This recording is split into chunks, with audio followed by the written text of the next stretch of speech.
Hi guys, welcome back to 12 minutes to CLAT. This is Keshav Malpani in front of you. आज मैं एक बहुत important strategy discuss करूंगा आप लोगों से और बहुत ही अच्छे इंपॉर्टेंट पॉइंट डिस्कस करूंगा which will help you really well to get a very good score in MHCET 24. Now see, all of us understand that MHCET हमने कई बार क्लास में डिस्कस भी किया है that MHCET is an easier exam as compared to say CLAT or ALET that you have given so far. But the problem with easier exams is that their cutoffs are very high.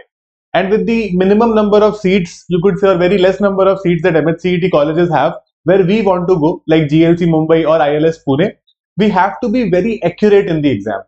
And in this session, I'm going to be telling you a perfect strategy as to how to get a 125 plus.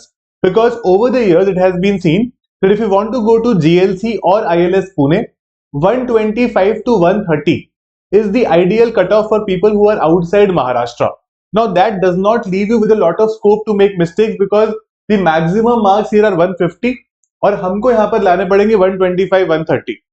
I won't tell you the syllabus in this particular session because we have already done that. पांचों section का exam properly syllabus everything I have already told you, तो मैं आपको वो नहीं बताऊंगा. In this session में मैं आपको बताने वाला हूँ कि आपको हर सेक्शन में कितने मार्क्स लाने की कोशिश करनी है to be able to reach that target of 125, 130. और वो मिनिमम मार्क्स आपको उतने लाने ही पड़ेंगे. तो इस सेशन को देखने के बाद जो भी आपने मॉक टेस्ट किए हैं या आप करने वाले हो, तो उसमें आप ऐसा टारगेट कर सकते हो. And when you get a lower score then expectation, then you need to start working a little bit harder on it. So this is very clear so far to all of you कि we have 5 sections in MHCET and these are those 5 sections और ये उसके maximum marks allotted है. मैं आपको section wise बताता हूं कि आपको कितने नंबर लाने. लीगल रीजनिंग में 35 प्लस लाना is very very important. Now legal reasoning has two kinds of questions. One is principle fact based and second is something based on your legal knowledge. Very basic but legal knowledge, legal maxims can also be asked. आप legal knowledge में सारे question सही शायद नहीं कर पाओगे क्योंकि कुछ कुछ चीजें तो ऐसी होती है जो आप मिस करोगे ही करोगे.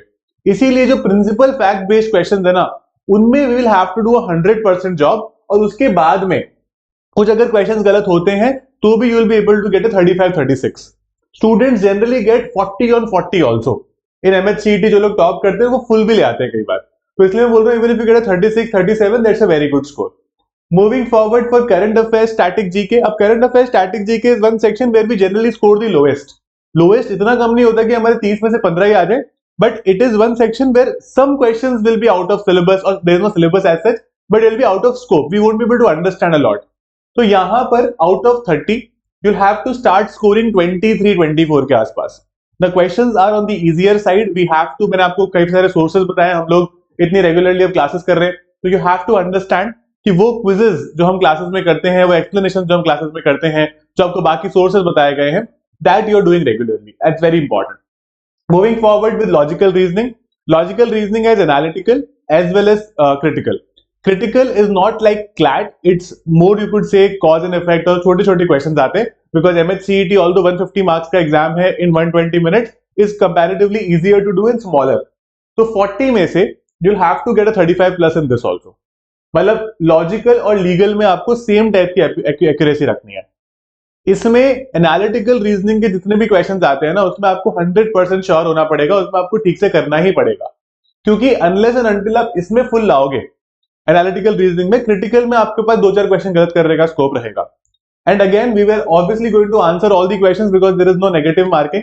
तो हम लोग सिर्फ प्लस में हमारे मार्क आते हैं तो हम उसमें वो करने वाले. Then comes English. 30 मार्क्स का होता है, 25 प्लस आपको लाना पड़ेगा. It includes comprehension, it includes certain vocabulary question, includes certain questions from here and there, basic prepositions and all. Generally the kind of questions that people make wrong in English section are vocabulary based because vocabulary तो इतना ज्यादा vast है कि आप कितना भी vocabulary पढ़ लो, अभी से लेकर एग्जाम तक सिर्फ वोकैबुलरी पढ़ते रहो तो भी शायद कुछ क्वेश्चंस गलत कर दोगे, है ना. So it's very normal. There are lot of words and phrases which we may not know, although we are trying our level best to cover as many as possible, but still वहां पर थोड़ी गलतियां होने के chances हैं. तो इसलिए 25 plus. ये सुन के काफी सारे लोगों को एक धक्का लगेगा और इस मैं कह सकता हूँ क्या सेशन में सोचोगे कि सर ये थोड़ा सा आपने एकदम हार्ट अटैक जैसा दे दिया. मैथ्स में you'll have to get a 10 on 10. अब I'll tell you why. अगर आप maths is the easiest in MHCET. अगर आप बिल्कुल ही पढ़ के नहीं जाओगे ना तो ही शायद आप नहीं कर पाओगे, लेकिन अगर आप बेसिक अच्छा मैथ्स पढ़ के गए तो फिर आपको समझ में आ जाएगा कि अच्छा मैथ्स तो मुझे आ रहा है. ठीक है, एकदम बेसिक मैथ्स आता है जो कि कोई भी इंसान सॉल्व कर सकता है अगर वो बेसिक मैथ्स की प्रिपरेशन कर रहा है तो. एक बेसिक मैथ्स की प्रिपरेशन आपको करनी ही पड़ेगी, it's very important, all the topics are going to be discussed with you, तो उसमें आपको 10 में से 10 लाने पड़ेंगे। अगर हम इसका एक टोटल कैलकुलेशन करें तो ये 127 128 के आसपास पहुंच रहा है। इसमें से अगर आपने 1-2 नंबर और किसी सेक्शन में बढ़ा लिए तो आप 130 टच कर जाओगे। 130 is a short score for GNC और ILS whatever you want, right. लेकिन 125 प्लस लाना बहुत बहुत इंपॉर्टेंट है to have any chance of getting into these two exams, these two colleges I mean, and you are outside Maharashtra candidate, it's very important, right. उसके अलावा अगर आप इन सारे सब्जेक्ट्स को विद, ऑब्वियसली आपको देखना पड़ेगा कि क्या एक्सपेक्टेड स्कोर वगैरह आपका आ सकता है, कैसे मॉक टेस्ट वगैरह सॉल्व करने, तो you can join our batches which is MHCET 24 के लिए हमने बैचेस किए। इसमें जो पुरानी क्लासेस जो कुछ आपकी छूट गई होंगी उसकी आपकी सारी रिकॉर्डिंग्स मिल जाएंगी, और मॉक टेस्ट, सेक्शनल टेस्ट आपको सब इसमें मिल जाएंगे, ठीक है। तो 12minutestoclass.com पर जाकर you can start doing this, you can look into this batch, आप इसको आराम से इसको सब्सक्राइब कर सकते हो। This is our student support number, with any doubt. फिर यहाँ पर आपको समझ में आएगा कि आप खड़े कहाँ, बिकॉज क्या होता है कि सारे स्टूडेंट्स के कंपैरेटिव एनालिसिस आता है, right. These are like all India mocks, तो people are doing from all across the country, तो उसमें कंपैरेटिव एनालिसिस आता है कि उनका कितना स्कोर आ रहा है, आपका कितना आ रहा है, तो आपको पता चलता है कि अच्छा where do I stand in the crowd. So a lot of people are doing these mocks along with obviously the classes that we are doing. It's a very affordable batch, तो आपको उसकी बिल्कुल भी चिंता नहीं करनी, you can take this। और अगर आपको सिर्फ मॉक टेस्ट सीरीज चाहिए तो we have that option also। तो मॉक टेस्ट और सेक्शनल टेस्ट सीरीज आपको यहाँ पर मिल जाएगी, जिसमें 1500 से ज्यादा सेक्शनल टेस्ट क्वेश्चन होंगे और 12 से ज्यादा मॉक्स होंगे उसमें। सेम 12minutestoclass.com पे टेस्ट सीरीज का भी ऑप्शन है। ये टेस्ट सीरीज इसके साथ फ्री है, ठीक है, बैच के साथ टेस्ट सीरीज कंप्लीटली फ्री, तो आप लोग आ सकते हो। Will be meeting there, will be discussing a lot of strategic things as well in the during your preparation for the exam. So this is something that you will have to do, ये बिल्कुल basic minimum requirement है जो आपको पूरी करनी ही पड़ेगी अपने एग्जाम के लिए। So you want to become a part of the batch, मैंने आपको लिंक दे दिया है डिस्क्रिप्शन में, you can take it from there and come to the classes, start preparing with this right away. So that is it about this session. I hope that you guys are ready to get a 125 plus।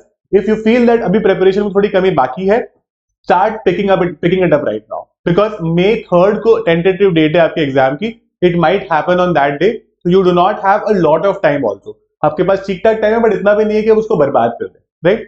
So that's it about this session. Thank you so much for being a part of this. I hope it was useful. I'll see you again very soon in class, guys. Keep smiling.